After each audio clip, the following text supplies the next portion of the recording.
Hi guys, ating i-review ang Doji V30T. Ito po ang kanyang box. Napakakapal. Then, buksan po natin.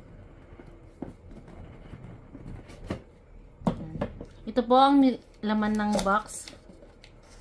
Yung phone, user manual, warranty card, screen protector, 66 watts adapter, at ang kanya pong powered and data cable. Ngayon, tingnan naman po natin itong phone.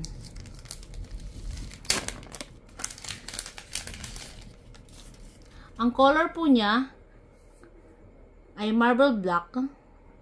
Pero may tatlo pong pagpipila nito, marble black, rose gold, and gray. Pero ito po ngayon ang available sa market.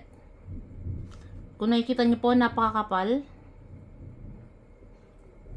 Ito po sa kaliwa niya, andito po ang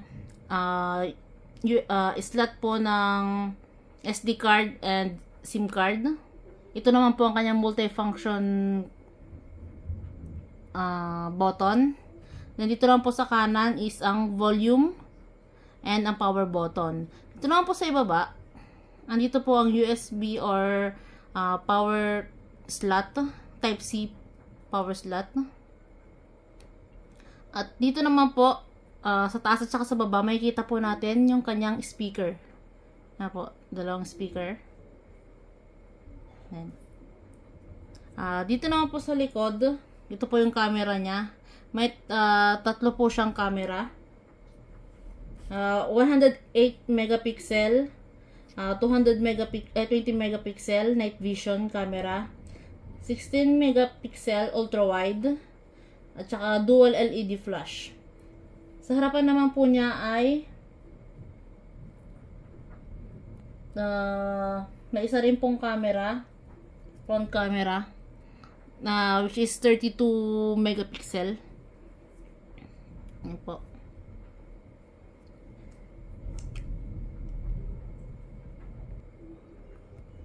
Na-launch po to noong April 16, 2023. Then, hybrid dual SIM na po siya. Nano SIM. May eSIM din siya at saka dual standby. Then, IP68, IP69K dust, water resistant po siya. Up to 1.5 meters to 30 minutes. Then, yung screen naman po niya is IPS LCD po siya. Then, 120 Hz refresh rate. Resolution po niya is 1080 by 2408 pixels. Ang protection naman po niya is, itong screen po niya is Corning Gorilla Glass 5.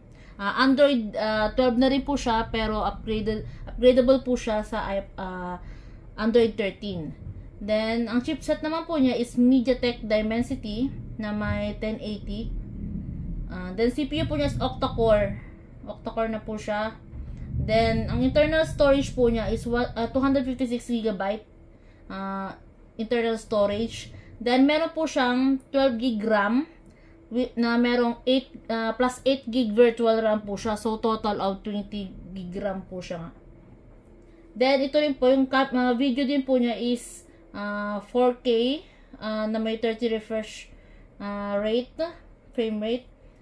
Then, meron din po siyang kung nakikita niyo po, wala po siyang jack. So, pwede niyo siyang gamitan ng Bluetooth headset or yung meron naman pong type C na pwedeng headset na type C. May Bluetooth na rin po siya. At saka may NFC na rin po siya. NFC. At saka meron din po siyang radio. Ang battery po niya is 10,800 mAh.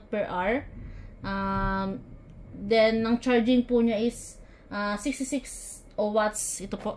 66 watts. Then, ito po. Bubuksan na natin siya.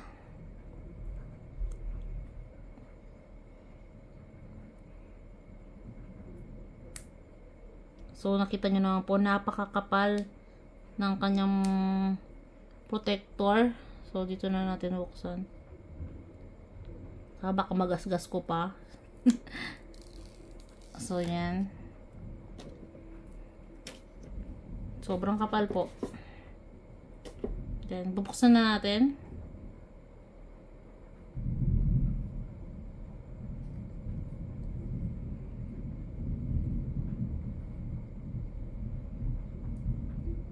Nakita nyo naman po, napakalaki ng kanyang mga speaker. Tsaka napakakapal niya. Yan. Then, ito po yung umpisa.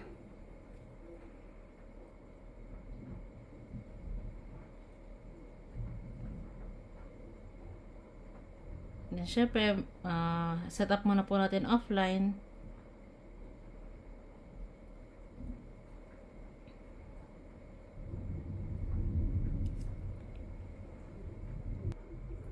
So, ito na po.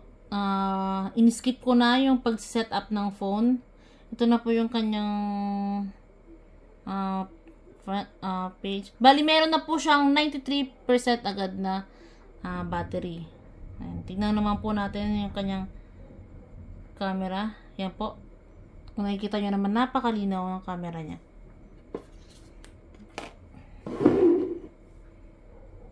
Yan. Napakalinaw po.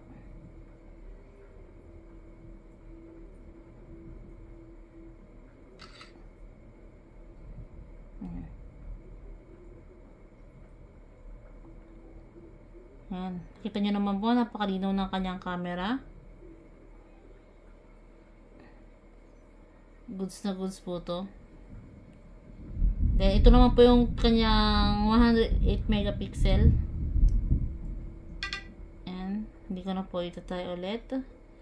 Ang video naman po, ito po yung night vision niya. Ito po yung night vision camera niya. So, yan. Nakikita nyo naman po.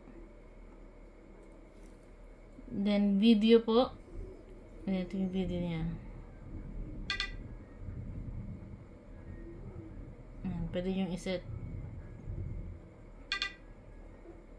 Yan. May zoom out din po siya. Ultra wide. Ito po yung ultra wide niya. Ayan. Ito po yung normal niya. Then, dito naman po sa more niya, meron pong pang professional. Slow motion, mono, may bokeh din po siya, which is wala sa ibang mga phone. Syempre dyan po yung panorama, JF, at saka yung portrait photo po niya. Then, tignan naman po natin yung settings. Yan, ito po yung settings niya. May kita na naman po. Yan. Model V30T. 12GB RAM. Ito po, kung i-enable nyo po yung 8GB virtual RAM niya. Nasa inyo po yung i-on nyo. Then, ito po yung build niya. 12, I think pwede nyo rin po ito i-upgrade. Upgradable po ito sa Android 13. Memory expansion. Yan po. Pwede nyo pong iset kung 3GB, 5GB, 8GB yung iset nyo pong virtual RAM niya. Then, sa storage, ito po, 256 GB total niya. Ito po yung wala pa kami na-install dito is 14GB RAM na. Ay, 14GB na yung nakakonsume niya. Yan. Then, tingnan naman po natin yung kanyang mga features. At, tingnan naman po natin yung speaker.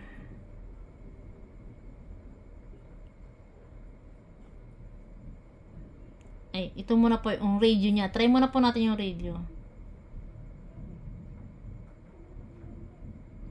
Kailangan din po ng earphones para magamit yung radio niya. Parang yung mga typical na mga phone noon na may radyo. Saka na lang po natin yan may set. Ngayon po, meron naman po. Ito po yung mga tools niya. Meron po siyang compass, sound meter, peak hanging, gradienter, height measure, magnifier, protractor, plumb bob sa mga construction, alarm bell, mirror, pedometer, at saka torch. I think sa ilaw po yan. Yan, ilaw.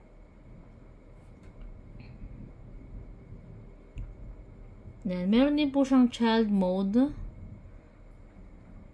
Para po sa pagbatang gumagamit.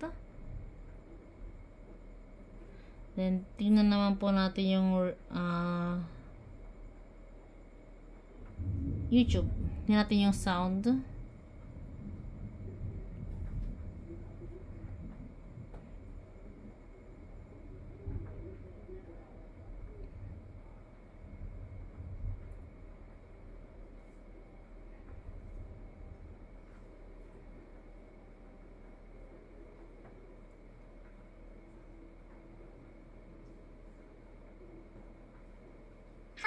Gadgets to the trendiest fashion, from fresh groceries to your favorite skincare, from food coupon.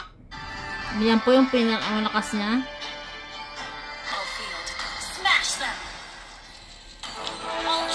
Yan, narinig nyo naman po, napakalakas. Yan. Kahit nang matakpan nyo po at nag-games kayo, matakpan nyo yung ano, malakas pa rin po siya.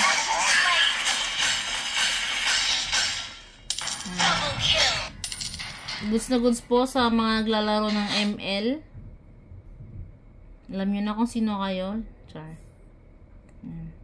So, dito na po nagtatapos ang ating review para sa Doji V30T. Thank you!